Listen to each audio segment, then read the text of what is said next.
Hi everyone and welcome to today's video. Now we get lots of comments and feedback on our videos and I try to respond to as many as I can in the comments, but there are some common themes that come out, so I thought it'd be a good idea to put together a video where we answer some of your most asked questions. Before I get into that though, I do want to do a couple of bits of housekeeping. So a couple of videos ago we did one on the future plans and our ideas for how we're going to bring the park back, and in that video we reached out and asked for anyone with sort of professional skills that could help with our development to get in touch if they'd be willing to help us out. And I must say we had a fantastic response to that, and we've had some amazing people come forward and offer us their assistance.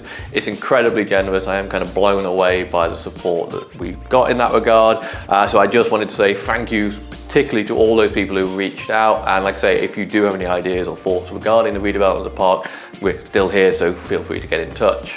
The other thing I wanted to mention is, in a fairly unorthodox approach, I'm actually going to be plugging the next video at the beginning of this video because it's going to be quite a big one. James and I have been sort of putting our heads together and figuring out what the next year is going to look like for Revolution, and we've come up with some plans which you guys I think are going to be really interested in, particularly if you were hoping to ride Revolution sooner rather than later. Not going to go into too much detail exactly about what it is. As I say, we're going to be doing a video in a few weeks' time about it, just to say that if you are interested in that subject, make sure to subscribe or at least follow on our socials, because we'll be announcing it there in a few weeks' time. Right, with all that done, let's drop into some of your questions. So the first comment or question I want to address is the environmental damage that we did to the forest by felling it. Now I'm not going to spend too much time on this because, as I say, we covered it a lot in the last video in quite detail, and if you haven't seen that I suggest you go watch it. But it is one of the most common comments we received, so I did want to briefly address it in this video. The only thing I can really add to what I said in the last video about the felling of the forest is that ultimately the important thing to remember is that it wasn't our choice. This was a part of a legal order issued by Natural Resources Wales, which enforced the felling of the forest. Now, I could spend quite a lot of time talking about my thoughts and feelings on whether that was the right decision based on the evidence that was provided, and also the general approach to sort of managing phytophthora tree diseases and the relative lack of success that those policies have had. But ultimately, at the end of the day, it wasn't our choice to fell the forest. We were kind of forced to do so, so we're kind of making the best of a bad situation. And ultimately, if you've got gripes about it, direct them to Natural Resources Wales, not us. So the next comment I want to address is one that comes up fairly frequently and is centered around the concept of why don't we just grab our shovels and get back on the hill and start rebuilding and reopen the park.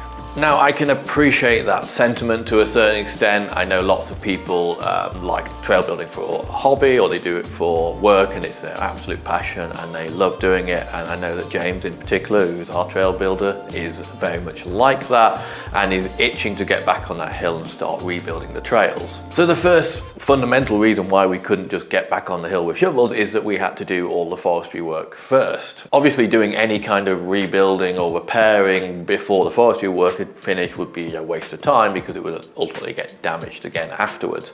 And now that that work has come to an end, the rebuilding work has actually begun. Initially the focus is on just repairing the damage to the site that's been done by the forestry work. That means fixing up the uplift roads. Some of the fire roads have been pretty hammered by the heavy machinery going up and down, and the bottom area where the car park is a pretty big mess at the moment from the lorries coming in and out constantly, bits of bark and stuff that falls off the logs being all over the place, and we've also removed a lot of the brush from the hill, which has also made kind of a mess where that's been piled up at the bottom. So James is going to be spending about the next month to 6 weeks stuck in his digger, basically scraping up all this stuff, cleaning it up so we can actually at least have the basis of a site to use and get around again. The next thing that has been holding us back, I guess, from just getting up there with shovels is essentially two parts. It's money and incentive. The cost of building at the level that we do is pretty high, particularly machine costs in this day and age. Also, there's no point building great tracks up here if we can't essentially operate a bike park and therefore generate revenue from those trails. So the short answer to why not just rebuild now is that we just haven't been ready to do that, and we haven't had a reason to do that. However, that is rapidly changing now, and as I say, the rebuild in certain ways is already underway, and it will certainly continue as we go later into the year. The next question I want to cover is one that's come up quite a bit, and I feel like I've tried to explain this, but I'm not sure that I'm reaching everyone or maybe explaining it well, so I wanted to have another crack at it in this video. And that's, why are we so worried about the wind? People rightly make the comment that there's plenty of other places out there that don't have trees, and whilst they may or may not be impacted by the wind, they seem to operate fine and don't have any major issues. Well, it kind of is an obvious thing to say, but every site is different. And when you look at places sort of famous like Antistiniog, which is entirely open, and you look at places say like Dovey, which is also open in sections, and people have rightly pointed out that they don't seem to be shut down all the time by the wind. Well, actually you'll find that they are probably shut down a little bit more often than maybe you'd imagine, and they do get impacted by the weather in that way. But ultimately our site is different. It's a lot more exposed than those sites. Now it might seem a little bit odd for me to say that our site is more exposed to other sites when generally wind here has never been much of an issue, but that's because of the trees. The way the wind rushes down our valley as a sort of crosswind across our site, it can be pretty terrifying when it gets up, but we've always kind of been able to ignore the problem because, like I say, we've had trees to shelter the vast majority of the track. If you've ever ridden here on a windy day, you may have seen that we've had to sort of close the drop or some of the bottom sections because you get a sort of fearsome crosswind as you come out of the woods. That wind exists on the whole site, but for the rest of the trails, the trees sort of deflect and rise the wind up above the height of the trees, therefore protecting you to right down. Ultimately though, it comes down to a sort of business operational risk issue or decision on our part. James and I generally spend around 3 months of the year living sort of on tenterhooks, staring at the weather forecast 24/7 to try and predict if snow and ice is going to hit the hill. During the winter, James and I, pretty much most days where there's risk of cold weather, we'll have to come up onto the hill at say 5:30, 6 o'clock in the morning to have a look at, see whether or not we're going to be able to run that day. Whether or not we can run or not is often not a clear-cut decision. Generally what we're doing is we're looking at the hill at say 5:30 in the morning to decide at 10 o'clock, do we think it's going to be icy? Do we think the snow that's there is going to melt? Is there colder temperature coming in, warmer temperature? Is there rain coming in that might freeze on the ground? It's a very difficult decision to make. And the consequences of that decision are pretty terrible as well. If we decide to take the safer option and close the park because we're suspicious that it might not be suitable conditions to run, that means we lose the entire revenue for that day, but we keep most of the costs. We still need to pay out most of our wages, we still need to pay our insurances, our supplies, our utilities, all those kind of things. So essentially we lose all of the revenue and probably keep about 3/4 of the cost. On the flip side, if we decide to operate and it turns out that's the wrong decision, well, best case scenario is we've allowed 100+ people to drive anywhere up to 2-3 hours to arrive here for us to tell them, sorry, you can't ride, you need to go home. So we've wasted a lot of people's time. And on the worst side of it, we have some kind of incident like, you know, a Land Rover slides off the side of the road on the ice and we injure a load of people, which essentially would probably be the end of the bike park.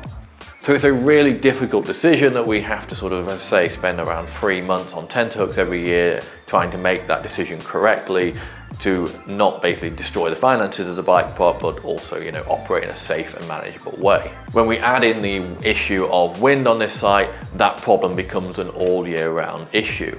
We would have to essentially every single day that there is any wind whatsoever, make an assessment of whether we could operate and decide, you know, do we risk operating and in the wind and potentially people getting hurt. So we would be in a very unpleasant position where we are having to essentially wager the finances and therefore sustainability of the business against the safety of the riders, and we think that that would put us into some pretty impossible situations at times, and ultimately it's not worth the risk to the business. Not sure that'll satisfy everyone, but that's kind of where we're at with it. So when we announced our plans for the redevelopment of the bottom area and a slight shift in focus as to the kind of riding we were going to offer here, we did get a few comments that were sort of slightly saddened about the fact that we were kind of moving away from our downhill routes. To be clear, that is absolutely not the case. The main aim here is to return this place to a downhill mountain bike park, but by the time we get there, to have a load of additional other services to support other types of riding and other types of visitors alongside the downhill.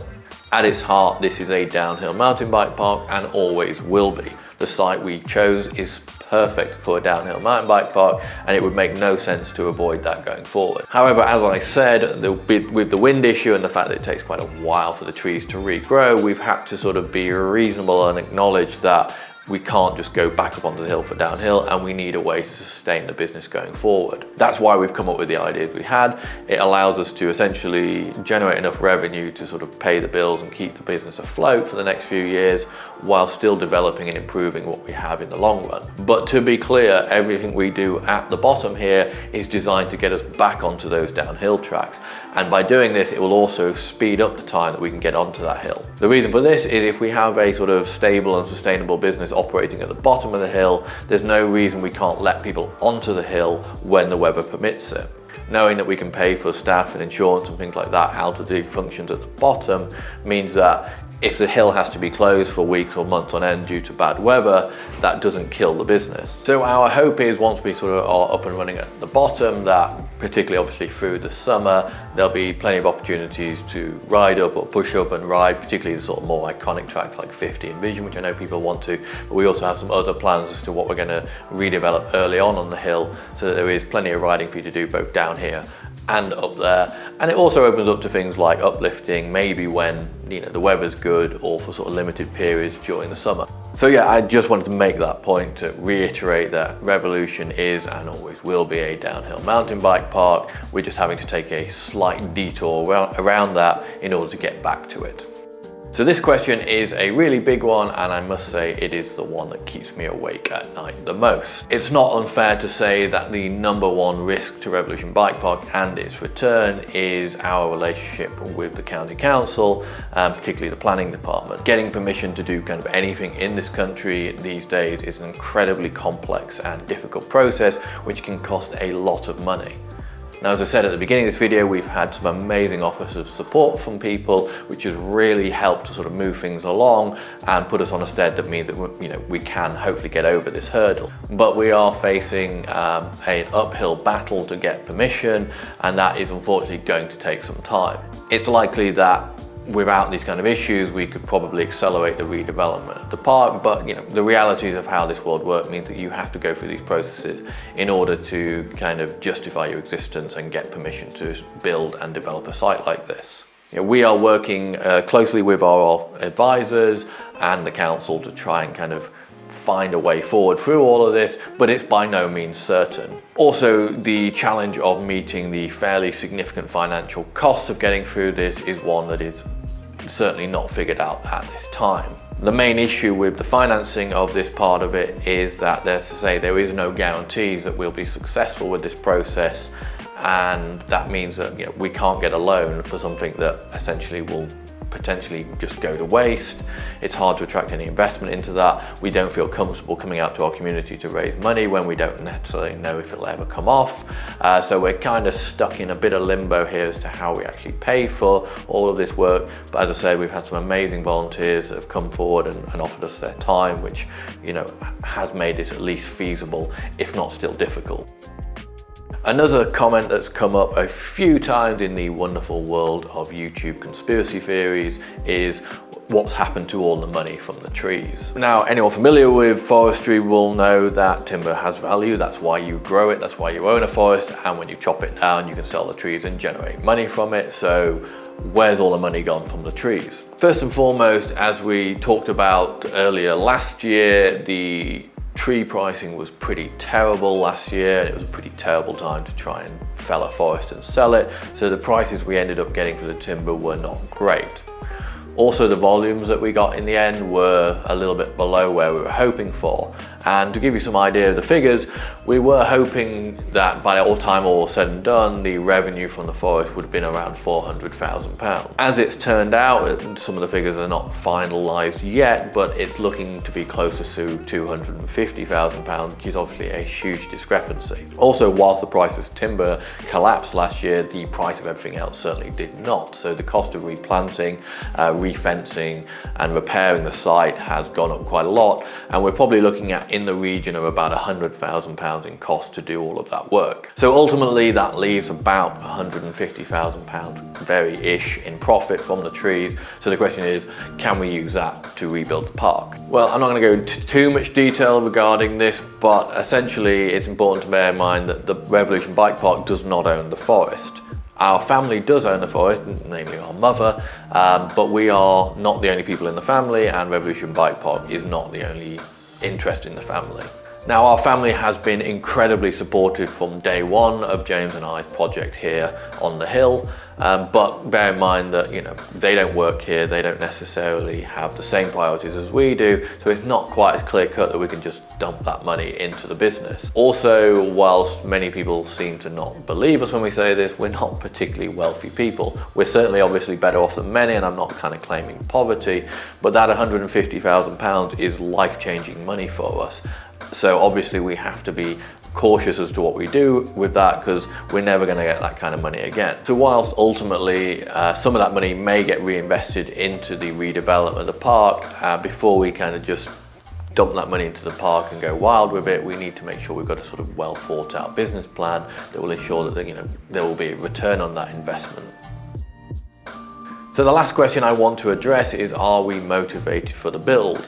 This is something that I've seen come up in a few different places online, where people are kind of questioning whether our hearts are really in it. Now, I'm going to be brutally honest with you in answering this and say that it pretty much depends on what day you ask me. There are certainly days where I feel very down and depressed about the situation with the bike park and question whether or not it's something that I even want to continue with. It's important to know that James and I have dedicated the last 12 years of our life to building this park, and at times it's been really hard work, and I've got to be honest with you, not much fun. Whilst the idea of running and building a bike park seemed awesome, it certainly did to us before we started, the realities of it are very different. It's incredibly stressful, it comes with a lot of really unfun stuff that you need to do, and at least for myself, there is actually no part of my job that involves riding a bike. To have gone through the last 12 years of that and to have ended up with absolutely nothing to show for it at the end of it has been absolutely devastating, and I've got to be honest, there are times when I don't know if I can face going down that road again. The decision to sort of pick ourselves up and proceed with the bike park is also hampered, as I said, by our sort of pretty severe issues with the council and the very difficult and bureaucratic process you've got to go through in order to just get permission to essentially get back to work. That, coupled with the financial situation that the closure of the park has left us in, makes me question very often, do I want to continue with this, or do I just kind of want to give up on it and go and get a job in Tesco? Ultimately, I'd probably make more money stacking shelves than I've ever made in this bike park, and I'm sure a lot of the time it'd be a lot less stressful. So the short answer to that question is absolutely. A lot of the time I'm not particularly motivated with it, and it's quite difficult at times to pick myself up and motivate myself to keep going. Whilst our motivation for all of the work we need to do to bring the park may ebb and flow, what is unwavering is our faith in the fact that we're going to bring this park back and we're going to make it better than ever. Whilst the last 12 years has been a lot of hard work, it's also been an incredible journey and an incredible experience, and I do genuinely feel privileged to have been a part of that. The outpouring of sort of love and support we received throughout our operation, but certainly towards the end and since ending and doing these videos, is a real motivating factor. Obviously in this video I've talked about a lot more of the negative comments, because those are, being a human being, those are the ones that jump out at us more often and I think need to be addressed.